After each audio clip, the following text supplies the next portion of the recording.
The fire is dying. Something outside the cave has been circling for an hour, and the people inside, your direct ancestors, have run out of options. This creature has hunted them across 3 valleys. It knows their smell. It knows their fire. It has learned to wait. So why didn't it finish the job? Here's what we actually found. Archaeologists in southern Germany pulled human bones out of a cave. Children's bones. The animal had followed them inside. That cave was their shelter. And this wasn't a one-off. We have sites across 3 continents showing the same pattern, the same species, the same targeting behavior, the same result. One animal, 50,000 years, hunting us like we were prey, because we were. Here's what I can't get out of my head, though. At several points in that window, the entire human population dropped below 10,000 people. The whole species. Smaller than a small town. We were that close to just not existing. So, what changed? Before we go any further, stop. I want you to really understand what we're dealing with. You have a mental image of a lion. You've seen them in documentaries. Maybe at a zoo. You think you know what apex looks like. You don't. The Panthera Spelaea, the cave lion, was not the lion you know. It was 25% larger. Some specimens suggest it may have been the largest felid to ever walk the earth. Its shoulder height reached 1.5 meters. That is eye level for a grown adult human. It had no mane. It was built for pure cold climate pursuit. Long, powerful limbs. A jaw that could crush bone with a single bite. And unlike modern lions, it didn't need a pride to hunt. It was documented through fossil evidence and cave art, operating alone, silently, at night. A solitary ambush predator the size of a small horse, hunting in the dark, in the same habitat as your ancestors. Let that sit for a second. Let me tell you about one night, a specific night, one we can actually reconstruct. In 2011, excavations at a cave system in the Swabian Jura, southern Germany, uncovered something extraordinary. A cache of human remains. Children's bones, mostly. And alongside them, unmistakable evidence, claw marks.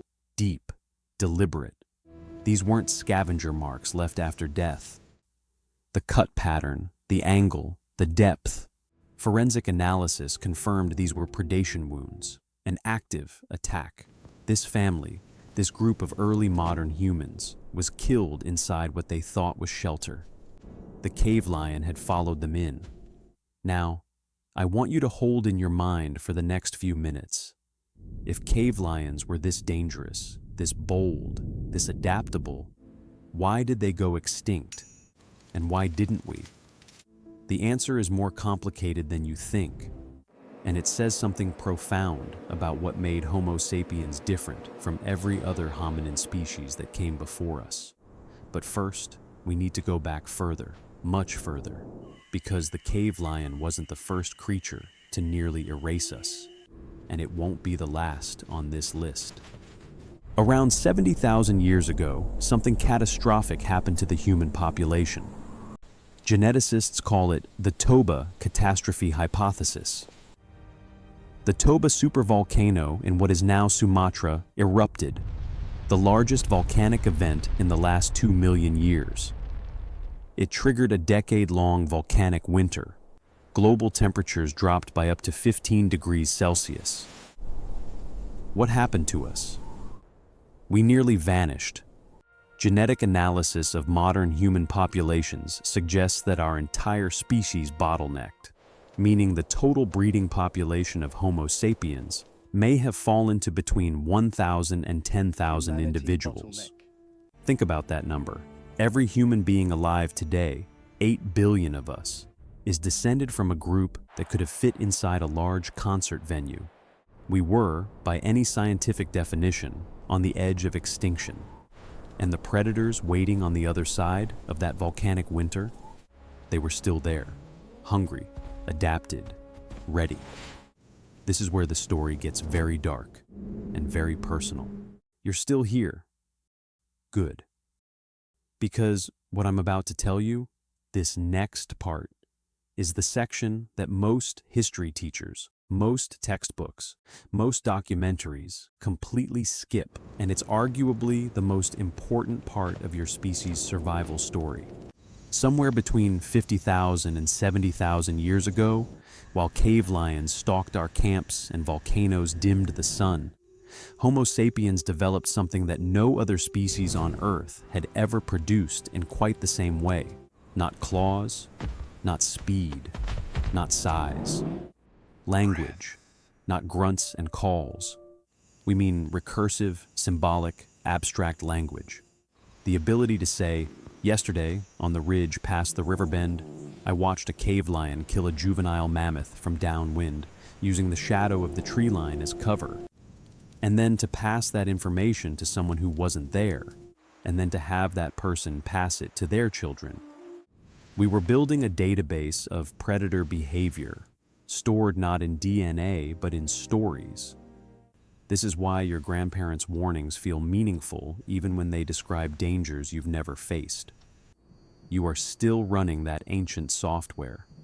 Now, and this is where it gets genuinely fascinating. We have evidence that early humans didn't just avoid cave lions, they studied them.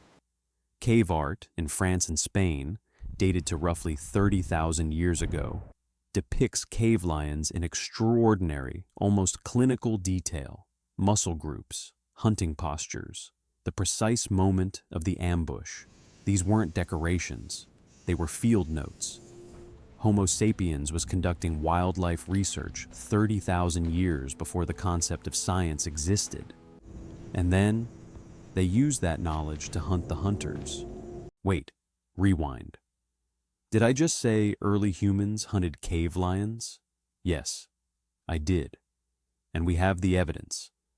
Lion skulls with spear entry wounds, ceremonial burial sites containing cave lion pelts placed deliberately around human remains, which means the pelt had to be obtained somehow. But here's the thing that changes your entire understanding of our ancestors. They weren't just hunting cave lions out of desperation or self-defense. They were hunting them for status. A cave lion pelt in that world was the equivalent of a Nobel Prize and a championship belt combined. It meant you had faced the apex predator of the Pleistocene and won. In a small group, that kind of status was quite literally the difference between passing on your genes and not. We didn't just survive the cave lion. We made it a trophy. So what happened to them? The cave lion went extinct approximately 13,000 years ago. The exact cause is still debated, but the leading theory isn't climate change, as was assumed for decades. It was us. A 2016 study published in Quaternary Science Reviews modeled the population collapse of cave lions against human expansion patterns across Eurasia. The correlation was striking.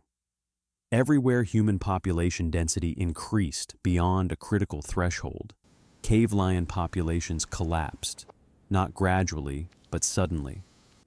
We didn't just outcompete them, we surgically removed them from ecosystems we wanted to control. And here's what that tells us. Sometime in the last 30,000 years, the dynamic flipped. The creature that had hunted us for millennia became the hunted. The thing that changed wasn't our bodies. It wasn't our weapons. Our tools had been good enough for thousands of years before the collapse. What changed was our coordination, our ability to conduct multi-group hunts, to share information across distances, to plan, not just for today, but for next season. We didn't win by being stronger. We won by being weirder.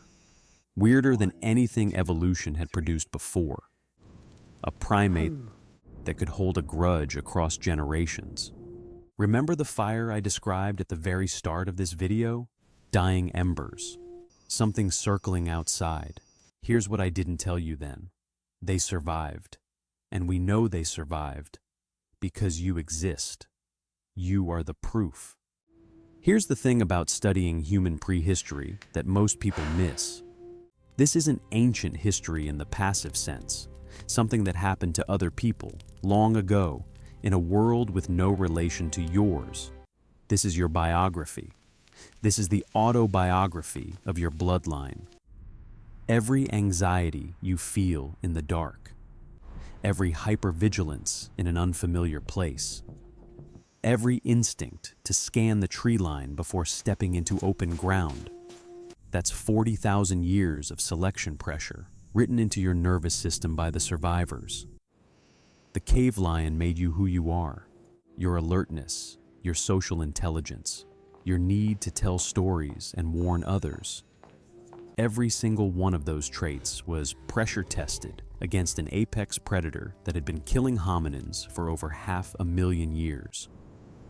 You aren't just the descendant of survivors.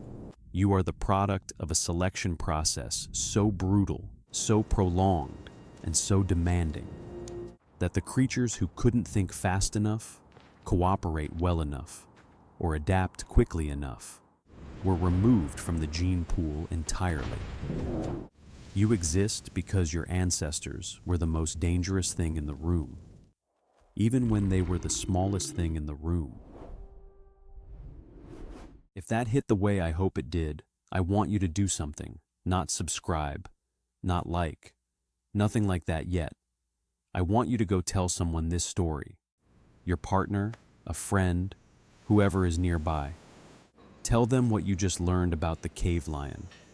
Watch how they react, because that impulse to share information about a threat with someone in your group is literally the survival mechanism we just spent 12 minutes talking about. You're already running the ancient software. If you want more of this, more deep dives into the moments that nearly ended and ultimately forged the human species, subscribe and hit the bell. The next video is right there. I think you will find it worth the next 13 minutes of your life. I'll see you in the next one.